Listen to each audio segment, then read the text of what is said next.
Hello, good morning, good afternoon, good evening. आज का हमारा टॉपिक जो है वो है कैपेसिटर्स।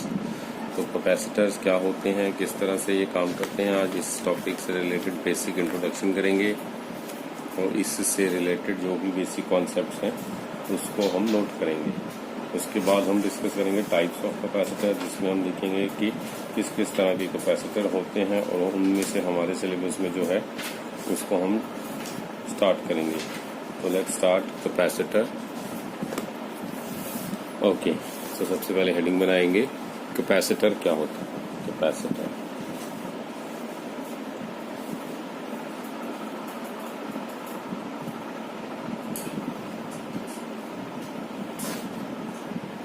तो कैपेसिटर हेडिंग बनाएंगे। कैपेसिटर बेसिकली क्या है, कुछ ऐसे इलेक्ट्रिकल डिवाइसेस होते हैं जिनको बहुत ही हाई करंट की वैल्यू चाहिए होती है। जैसे कि मान लीजिए किसी भी डिवाइस को अगर चाहिए 20 एम्पियर, 10 एम्पियर, दिस इज उनको स्टार्ट करने के लिए this is a big value. Generally जो अप्लायंस होते हैं 1 एम्पियर या उससे भी कम वैल्यू पे चलते हैं। लेकिन अगर किसी डिवाइस को ज़्यादा एम्पियर्स में वैल्यू चाहिए करंट की, उनको स्टार्ट करने के लिए, ताकि उनके अंदर जो चार्जेस हैं वो अपने अंदर की एक स्टैटिक फ्रिक्शन को ओवरकम कर सकें। जैसे कि फ़ैन हो गया, मोटर्स हो गई, ये सारे ऐसे डिवाइसेस हैं जिनको अपने अंदर के जो स्टैटिक फ्रिक्शन होती है चार्जेस की, उसको ओवरकम करना होता है। तो उनके लिए उनको ज़्यादा अमाउंट ऑफ ज़्यादा सप्लाई ऑफ करंट देना पड़ता है। तो उसके लिए हमें यूज़ करते हैं द डिवाइस कॉल्ड कैपेसिटर। तो हम कैपेसिटर की डेफिनेशन लिखेंगे। कैपेसिटर क्या है? Some electric devices like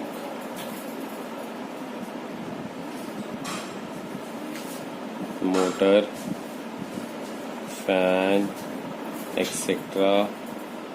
requires large amount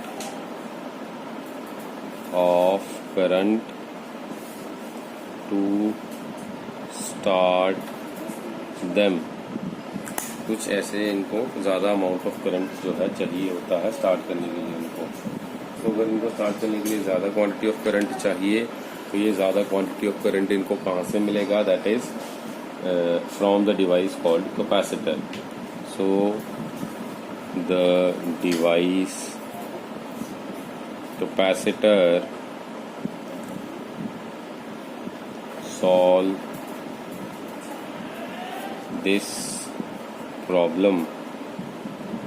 तो जो कैपेसिटर है वो इस प्रॉब्लम को सॉल्व करता है। तो कैपेसिटर एक ऐसा डिवाइस हुआ जो ज़्यादा क्वांटिटी ऑफ करंट को सप्लाई करने में हेल्प करता है। तो ये तो हो गया कैपेसिटर के बारे में। तो अब हम बात करेंगे capacitor stores electrical energy and supply it at once like condenser in the fan, which is cylindrical in shape। ये सिलेंड्रिकल सी शेप का जो आपने फैंस के अंदर कंडेंसर देखा होता है, वो बेसिकली कैपेसिटर ही होता है। और वो क्या करता है? वो स्टोर करता है इलेक्ट्रिकल एनर्जी को। और जब भी रिक्वायरमेंट होती है लार्ज क्वांटिटी ऑफ सप्लाई करने की, तो वहाँ पर वो large quantity of supply provide कर देता है। तो अब हम लिखेंगे डेफिनेशन।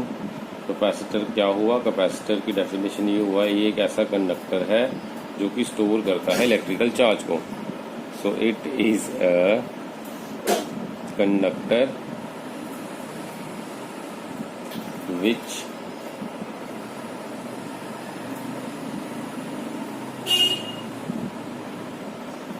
स्टोर्स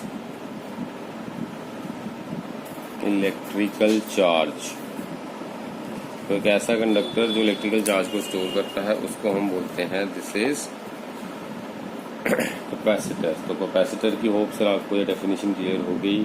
सिंपली ये ऐसा कंडक्टर जो स्टोर करता है चार्ज को। कुछ ऐसे इलेक्ट्रिकल डिवाइसेस होते हैं हमारे पास जिनको हाई अमाउंट ऑफ करंट की रिक्वायरमेंट होती है, तो उसके लिए ये कैपेसिटर क्या करता है, ये अपने खुद की तरफ से कुछ वर्क डन करता है और वर्क डन करने के बाद जो अपने अंदर की एनर्जी है उसको इलेक्ट्रिकल एनर्जी की फॉर्म में स्टोर करके रख लेता है और जैसे रिक्वायरमेंट होती है उसी हिसाब से ये डिलीवर कर देता है। तो इस तरह से ये जो कैपेसिटर जो है काम करता है। तो हम लिख लेते हैं कि as some electrical devices requires very huge current to start them,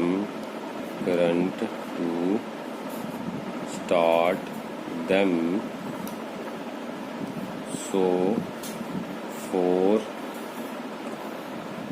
such work to be done,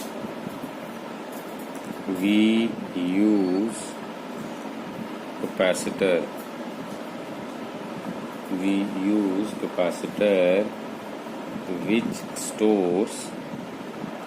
Which stores huge amount of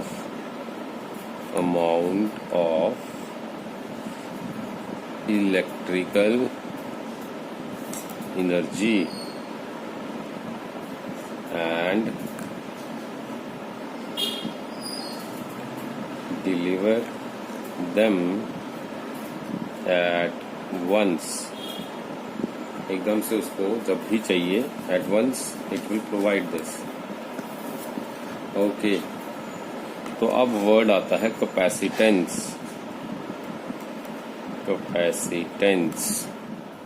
okay, next हमने बात करनी है व्हाट इज कैपेसिटेंस। तो कैपेसिटेंस क्या है? It is a property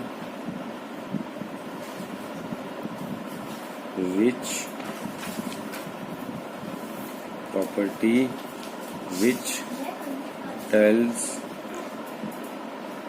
us about the capacity of the capacitor to hold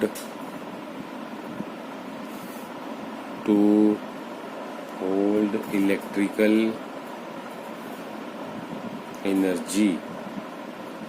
तो ये क्या है? एक ऐसी कैपेसिटी है कैपेसिटर की, ये बताने की कितनी अमाउंट ऑफ इलेक्ट्रिकल एनर्जी या फिर इलेक्ट्रिकल चार्ज और इलेक्ट्रिकल चार्ज ये होल्ड करके रख सकता है। तो this is the capacity of a capacitor to hold, कितना होल्ड कर सकता है। तो कैपेसिटर जो होता है उसकी जो कैपेसिटेंस होती है, कैपेसिटेंस इसका सिंबल होता है C, that is equals to Q upon V। अब अगर आप C is equals to Q upon V, इसकी कोई डेरिवेशन तो है नहीं, सीधा ये रेशो होता है Q और V का। तो इसमें जनरली हम देखते हैं for conductors having capacitance C is defined as the ratio of Q to V, as C is independent of Q and V। C जो है Q और V पे डिपेंड नहीं करता। सर ये क्या बोल रहे हो आप? अभी तो आप बोल रहे हो कि कैपेसिटेंस जो है वो C is equals to Q upon V होता है, that is the ratio of charge upon voltage. तो अब आप बोल रहे हो C is independent of V, इसका क्या मतलब हुआ? इसका मतलब सर ये हुआ कि जैसे हमने यहाँ पर हम छोटा सा रफ में लिख लेते हैं कि जैसे हमने सर उसमें पढ़ा हुआ है for the case of resistance, जो हम जूनियर क्लासेस में पढ़ते आ रहे हैं कि resistance is equals to rho into L upon A. तो रेजिस्टेंस जो है वैसे रेजिस्टेंस होता है ratio of voltage upon current, but resistance जो है वोल्टेज और करंट की रेशियो होने के बावजूद करंट और वोल्टेज पर डिपेंड नहीं करती, वो डिपेंड करती है length and area of the cross section. Similarly यहाँ पर कैपेसिटेंस जो है वो Q और V की रेशो होने के बावजूद डिपेंड नहीं करती Q और V के ऊपर, it is independent upon Q and V। Okay, तो C फिर डिपेंड करता किस पे है सर? तो इसका आंसर है as C depends upon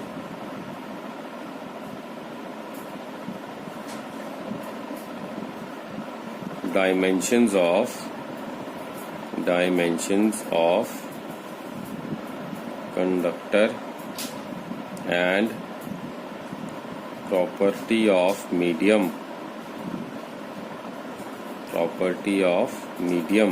conductor की क्या डायमेंशंस है और प्रॉपर्टी क्या है मीडियम की, इस पे डिपेंड करता है सी। तो so next is what are the units of C. Units of C क्या होते हैं सर? Q अपॉन V है आपने लिखा, तो मतलब Q चार्ज उसको हम लिखेंगे कूलॉम्स में,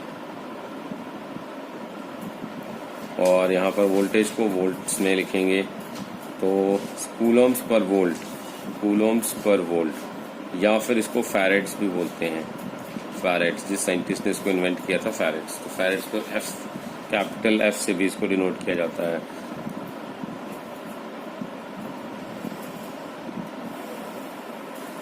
इसके बाद डेफिनेशन, व्हाट इज 1 फैरेड कितना होता है? डिफाइन 1 फैरेड, यहाँ पे लिखते हैं 1 फैरेड। तो 1 फैरेड क्या हुआ? 1 farad is when we supply 1 coulomb to a capacitor, 1 coulomb to a capacitor, then its voltage will be increased by 1 volt। तो इसको हम बोलते हैं 1 फैरेड। 1 फैरेड मतलब अगर 1 कूलम चार्जेस सप्लाई किए जाएं एक कैपेसिटर को, तो उसकी जो वोल्टेज होगी वो इंक्रीज कर जाएगी 1 volt. That means this is 1 farad. इसको हम बोलते हैं ये 1 फैरेड है। तो अगर आपसे कोई पूछे कि डिफाइन कीजिए व्हाट इज 2 फैरेड, तो 2 फैरेड को किस तरह से डिफाइन करेंगे? Let's see how we define 2 farads. 1 moment, let me settle the screen. Okay, fine. So what is 2 farad? 2 farad को किस तरह से डिफाइन करेंगे? When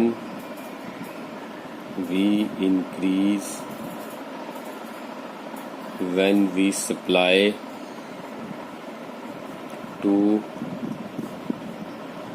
coulomb charge to of capacitor, 1 coulomb, when we supply 2 coulomb charge to capacitor, then its voltage will be increased by 1 volt। उसकी voltage increase होगी वो 1 volt से हो जाएगी। तो this is called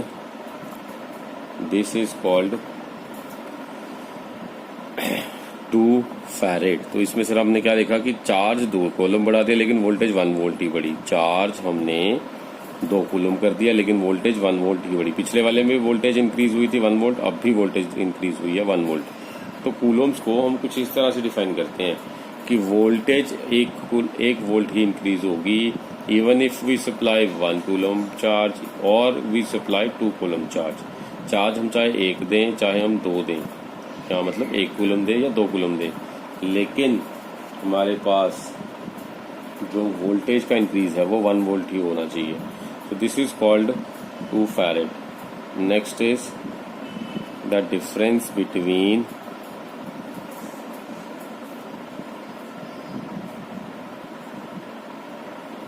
capacitor and battery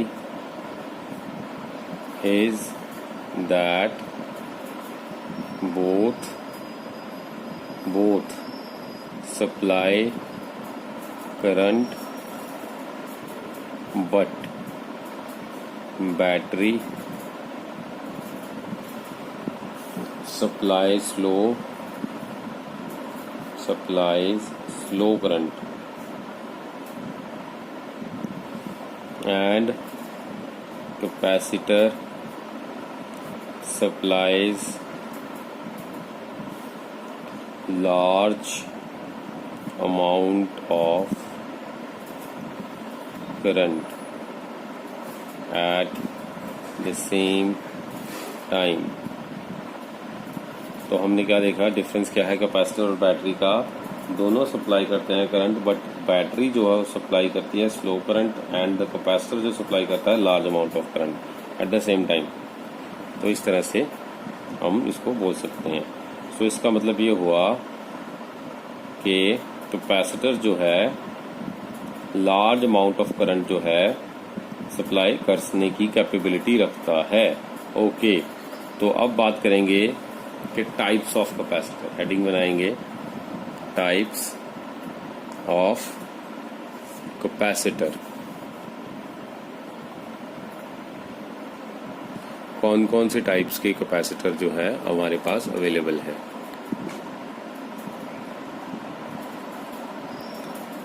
okay, तो types of capacitor में number 1 सबसे पहले जो फाइंड किया गया था that was spherical capacitor. Spherical capacitor. उसके बाद दूसरा जो इन्वेंट किया गया था वो था एक पैरेलल प्लेट कैपेसिटर। तो हम एक एक करके डिस्कस करते हैं। सबसे पहले स्फेरिकल कैपेसिटर क्या था। तो सबसे पहला कैपेसिटर फाउंड किया गया था वो था spherical capacitor. So it was the first capacitor introduced and its capacitance was very low and the energy stored in that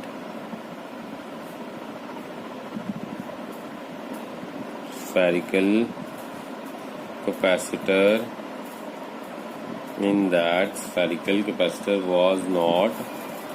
was not bounded, it was distributed, due to which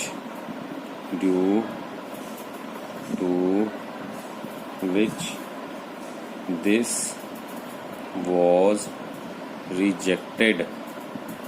तो हुआ क्या था, जो सबसे पहला कैपेसिटर था, मैं diagram से समझाता हूँ।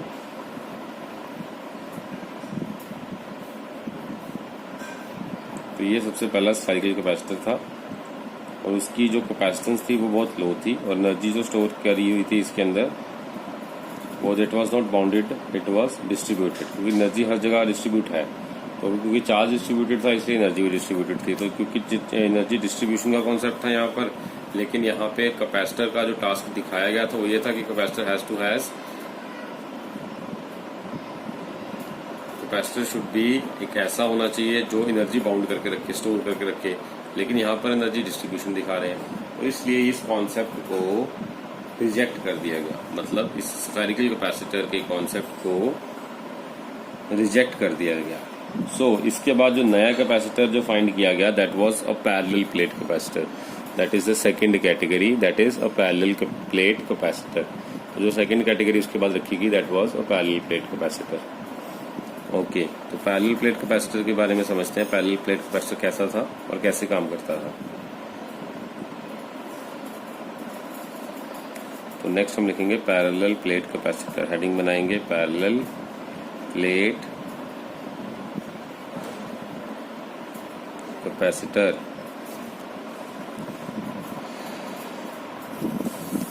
पैरेलल प्लेट कैपेसिटर कैसा था जी। तो पहले तो डायग्राम बनाते हैं, फिर इसके बारे में थोड़ा सा लिख लेंगे। पैरेलल प्लेट कैपेसिटर कुछ इस तरह का था। This was the first plate. जैसे कि नाम से क्लियर हो रहा है, 2 पैरेलल प्लेट्स लगानी है हमने 2 पैरेलल प्लेट्स लगानी है। This is the first plate, this is the second plate. इस पे चार्ज है +Q, इस पे चार्ज है -Q, और यहाँ पर पॉजिटिव से नेगेटिव की तरफ चार्जेस ट्रांसफर हो रहे हैं। पॉजिटिव से नेगेटिव की तरफ चार्जेस ट्रांसफर हो रहे हैं। और यहाँ पर लेटर से हमको दे रखा है A2, और यहाँ पर लेटर से हमको दे रखा है A1। और डिस्टेंस मान लीजिए दोनों के बीच का जो है वो है D। मान लीजिए दोनों के बीच का डिस्टेंस है D। और यहाँ से पॉजिटिव से नेगेटिव की तरफ इलेक्ट्रिक फील्ड जो है ट्रांसफर हो रहा है। पॉजिटिव से नेगेटिव की तरफ इलेक्ट्रिक फील्ड ट्रांसफर हो रहा है।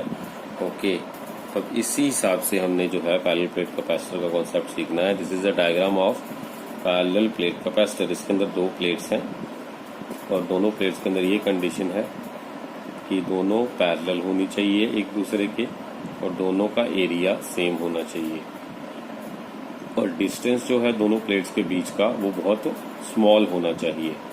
These are the conditions for a capacitor to be called as a parallel plate capacitor. Parallel plate capacitor के बारे में लिखते हैं जी नेक्स्ट। 1 मोमेंट। ओके, तो let me write about parallel plate capacitor. क्या था ये?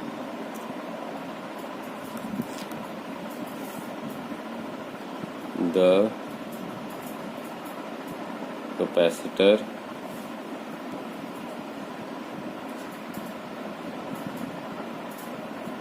should have conditions that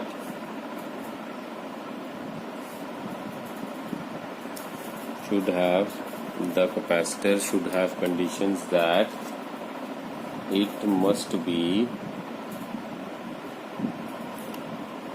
a parallel plate. It must be a parallel plates having same area and parallel to each other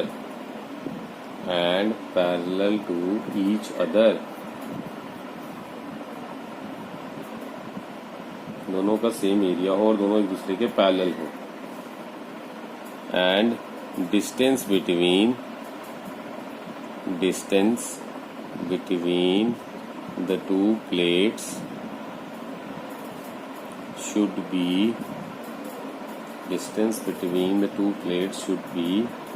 very small। दोनों plates के बीच का distance बहुत small होना चाहिए। एक प्लेट जो है उस पे पॉजिटिव चार्ज हो और दूसरी प्लेट जो है उस पे नेगेटिव चार्ज हो। सो 1 plate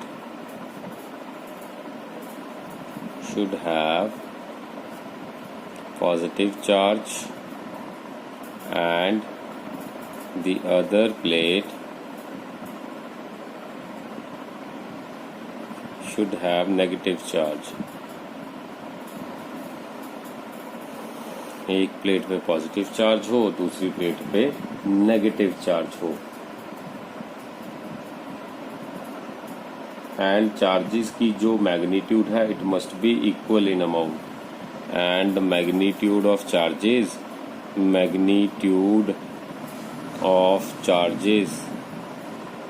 मस्ट बी इक्वल। दोनों चार्जेस का मैग्नीट्यूड इक्वल हो। राइट सर, तो ये हमें क्लियर हो गया कि 2 पैरेलल प्लेट्स लगानी है, दोनों पे चार्ज को हमने फिक्स लेना, जिससे हमने पीछे डायग्राम में देखा था, एक में +Q लिया था, एक में -Q लिया था। दोनों में डिस्टेंस जो है थोड़ा नहीं स्मॉल होना चाहिए, और दोनों का एरिया इक्वल होना चाहिए। ओके, अब हम क्या करने वाले हैं, अगर हम if we place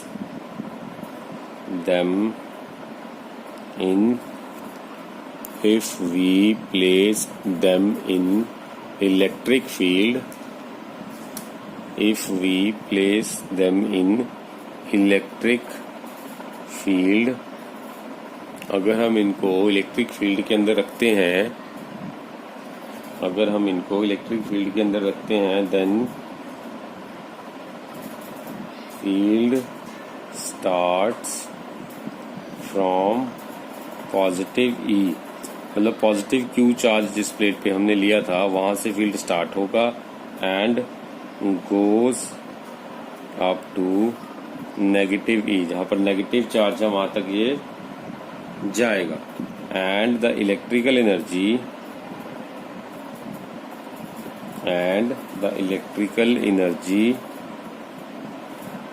is bounded in these two plates. Electrical energy bounded होगी इन दो प्लेट्स के अंदर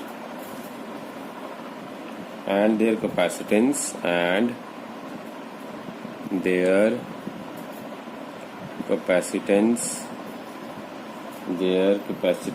is also more and distance should be small, क्योंकि कैपेसिटेंस ज़्यादा होनी चाहिए और डिस्टेंस स्मॉल होना चाहिए as compared to area,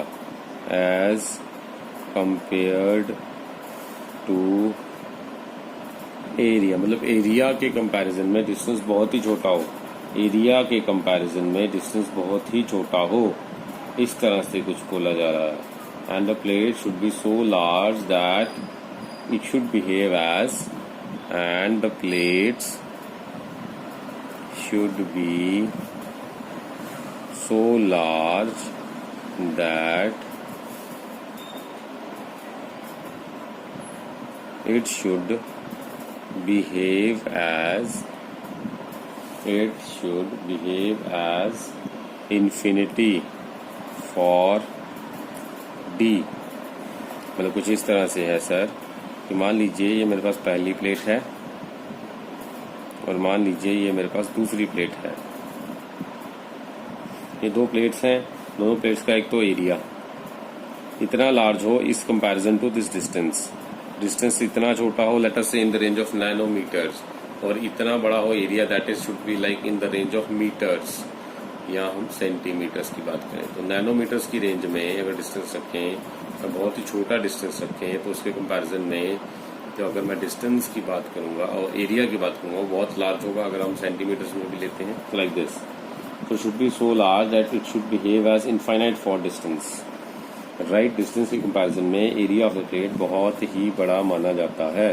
तो मैंने क्या बताया, मैंने दो कंडीशंस बताई. कौन कौन सी कंडीशंस, तो मैं एक बार कंडीशंस लिख रहा हूँ यहाँ पर. पहली कंडीशन बताई कि ये जो डिस्टेंस है that has to be very very small as compare to the area. दूसरा मैंने क्या बताया, जो एरिया जो इसका एरिया है A1 that has to be equals to A2 that has to be equals to किसी भी फिक्स वैल्यू A. दोनों का area has to be same, the area of both has to be same A. So अगर दोनों का area same है तो मैं C का अगर फॉर्मूला लगाऊंगा, C का फॉर्मूला क्या हमने पढ़ा है, C is Q upon V. V क्या है, चेंज इन पोटेंशियल, तो that means Q upon V minus V infinity. अगर मैं V इन्फिनिटी की बात करूंगा एज V इन्फिनिटी इज 0 तो C is equal to Q upon V. तो C जो है मेरे पास वो हो जाएगा Q upon V.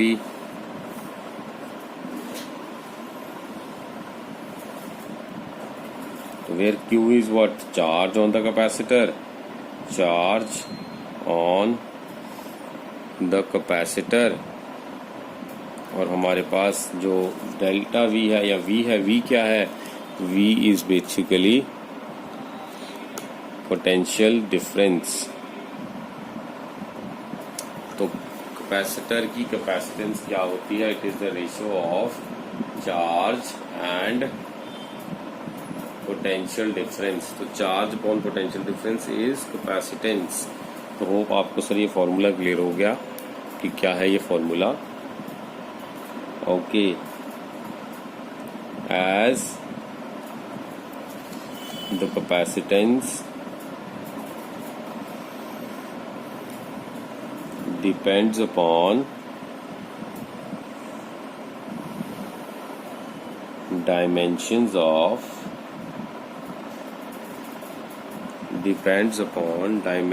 of medium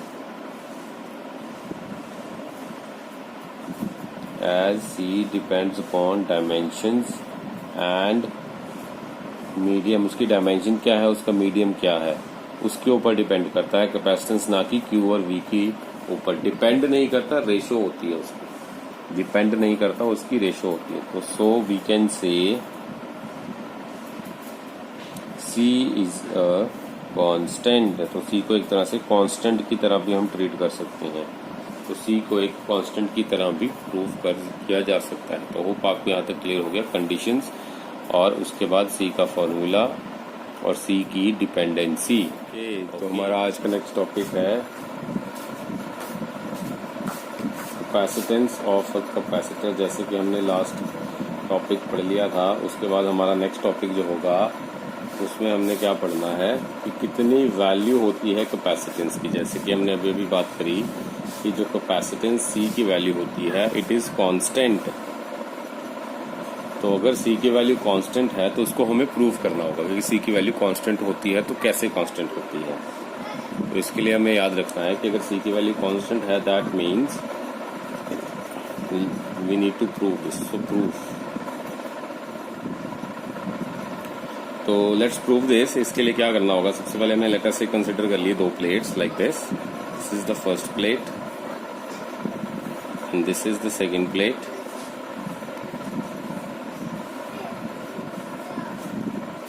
letter से हमारे पास दो प्लेट्स हैं, ये फर्स्ट प्लेट है और ये सेकंड प्लेट है।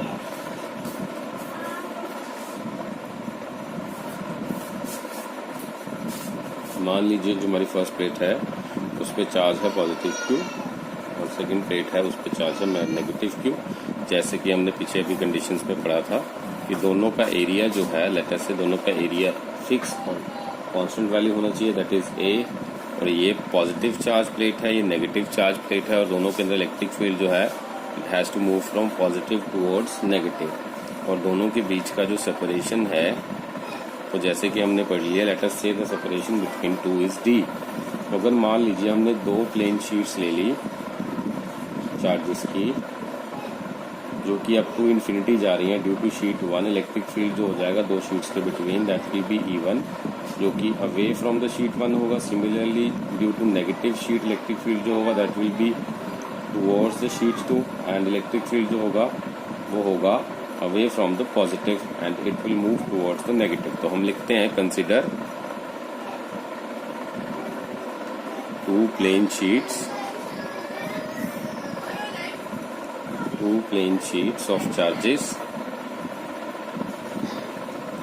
which goes up to infinity due to sheet 1 electric field will be between the two sheets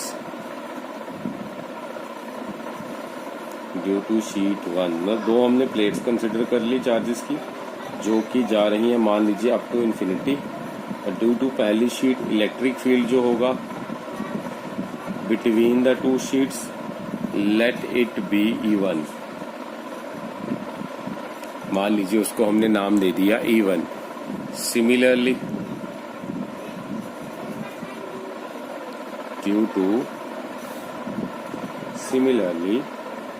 मान लीजिए ड्यू टू नेगेटिव शीट जो हमारे पास इलेक्ट्रिक फील्ड होगा, electric field will be E2 and as we know due to positive sheet due to positive sheet electric field will be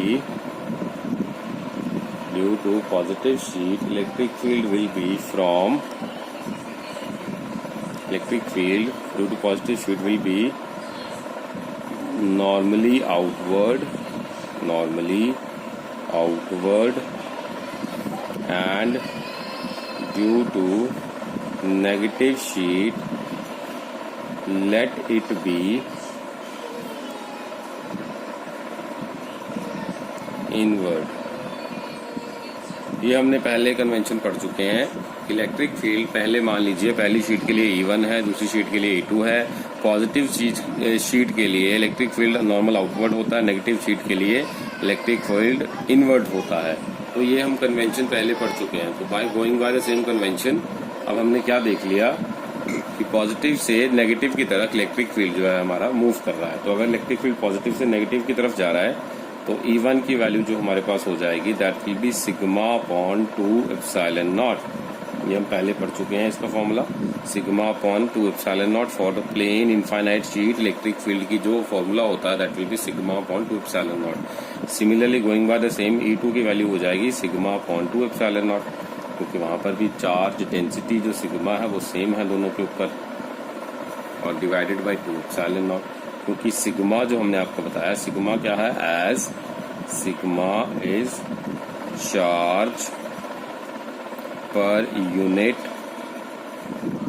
area.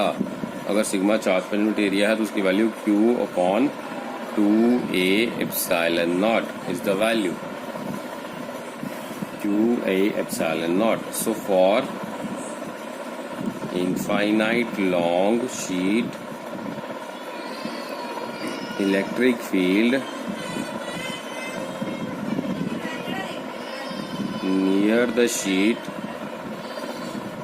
is sigma upon 2 epsilon naught। तो हमारे पास E net की जो value आ जाएगी that will B E1 plus E2, और E net is going to be equals to sigma upon 2 epsilon naught plus sigma upon 2 epsilon naught that is equals to 2 sigma upon 2 epsilon naught। तो 2 से 2 cancel हो जाएगा and we are left with sigma upon epsilon naught। तो ये हमारे पास हमने क्या देखा, इसमें हमने दो शीट्स ली, दोनों शीट्स के ऊपर चार्जेस पॉजिटिव और नेगेटिव, दोनों शीट्स का एरिया सेम ले लिया, दोनों के बीच का डिस्टेंस d ले लिया। हमें ये पता है कि पॉजिटिव चार्ज जो आउटवर्ड होता है शीट से और नेगेटिव चार्ज इनवर्ड्स होता है, इसलिए पॉजिटिव से नेगेटिव शीट की तरफ इलेक्ट्रिक फील्ड जाएगा। अब हमने क्या करा, इलेक्ट्रिक फील्ड की वैल्यू निकाल दी ड्यू टू द टू, क्योंकि पहले की वजह से हमने पॉजिटिव शीट की वजह से हमने इलेक्ट्रिक फील्ड की वैल्यू जैसे ली थी E1 और नेगेटिव शीट की वजह से हमने इलेक्ट्रिक फील्ड की वैल्यू ली थी E2। तो E1 की वैल्यू जो आ जाएगी एज पर going by the formula for the infinite sheet electric field की अगर वैल्यू जो हमने निकालनी हो उसका फॉर्मूला होता है सिग्मा अपॉन 2 एप्सिलॉन नॉट। तो going by the same formula E2 के लिए भी यही फॉर्मूला लग जाएगा,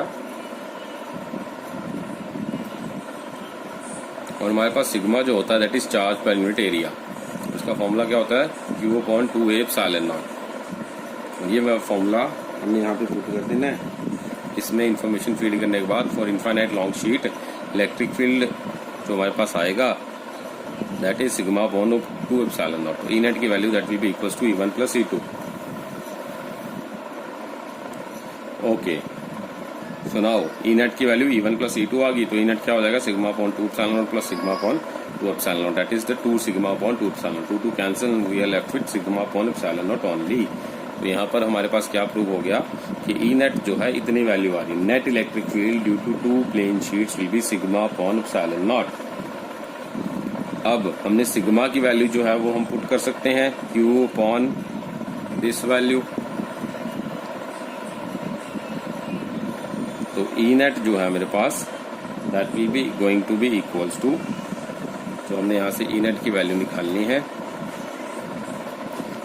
सिग्मा अपॉन एप्सिलॉन नॉट। यहाँ से E नेट हम निकाल सकते हैं Q by A times epsilon naught. Now अगर हमने फाइंड करना है delta V, we know the formula,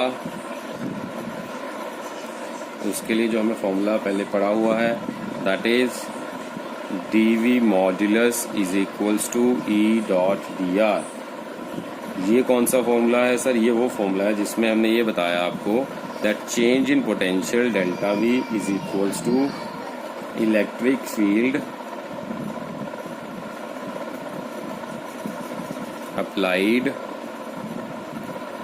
multiplied by the distance between two plates, distance between two plates, multiplied by the distance between two plates.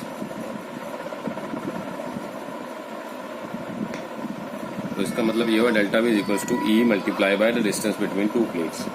Okay, अब यही formula जो है delta we का, इसको हम इसमें यूज कर सकते हैं। यहाँ पर हमारे पास डेल्टा वी की जो वैल्यू हो जाएगी that will be equals to E times D, E times D. तो दैट मीन्स अब यहाँ पर डेल्टा वी की जो वैल्यू हम यूज करेंगे that is going to be delta V is equals to E. अब देखिए हमारे पास ई जो है हम पहले निकाल चुके हैं ई की value, and that value is Q by A epsilon naught.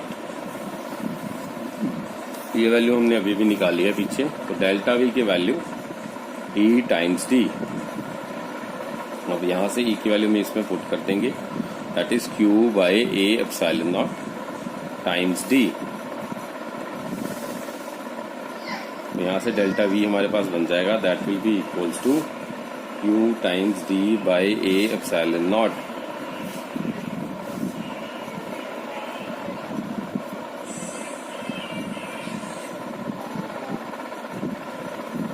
Now from the formula C is equals to Q by delta V. That means Q by Q D by A epsilon naught. Q से Q cancel हो जाएगा and we are left with A epsilon naught upon D. यहाँ से हमने क्या prove करा, C is equals to A epsilon naught by D. अब यहाँ से हमें क्या दिख रहा है, C की वैल्यू किस पे डिपेंडेंट है, C की value is dependent upon A and D। तो इसका मतलब जो C की वैल्यू है वो area of the plates and distance between the plates, इन दोनों पे डिपेंडेंट है, ना कि C की वैल्यू जो हमने पीछे पढ़ा था Q बाय V, उन पे उसकी रेशो पे डिपेंडेंट नहीं है। This is the concept similar to the resistance, जैसे कि हमने रेजिस्टेंस में पढ़ा था जूनियर क्लासेस के अंदर। रेजिस्टेंस जो है that is resistance value is dependent upon length and area, but in actual the value of resistance is the ratio of voltage and current. R होता है V by I, रेशो होता है V और I का, but actual में जो R होता है वो डिपेंडेंट होता है लेंथ और एरिया में। सिमिलरली जैसे कैपेसिटेंस होता है वैसे ही कैपेसिटेंस होता है, उसमें भी हमने यही पढ़ा था। Q की वैल्यू जो थी, C की वैल्यू जो थी वो Q by V थी, बट एक्चुअल में C की जो वैल्यू है वो डिपेंडेंट है area and distance between the plates के ऊपर। सो हम यहाँ पे लिखेंगे, सो the capacitance depends upon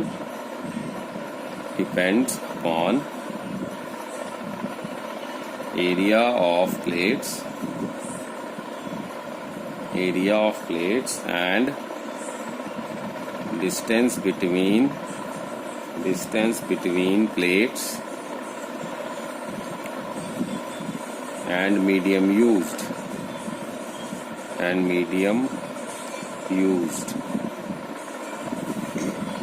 so SI unit क्या हो जाएगा फिर, then SI unit of C is farad.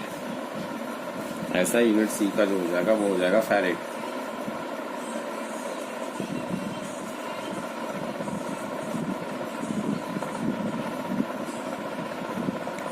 तो यहां से हमने प्रूव कर दिया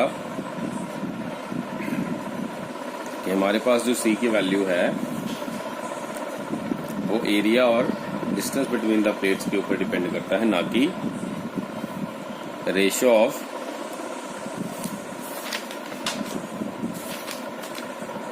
Q and V। Okay cool. तो इसके बाद हम क्या करने वाले हैं, क्वेश्चन इस पे प्रैक्टिस करेंगे। एंड द क्वेश्चन इज, मान लीजिए हमारे पास एक ऐसी प्लेट है, हमने एक और दो प्लेट्स ले लिया, दोनों प्लेट्स के बीच का हमने डिस्टेंस ले लिया लेट अस से x।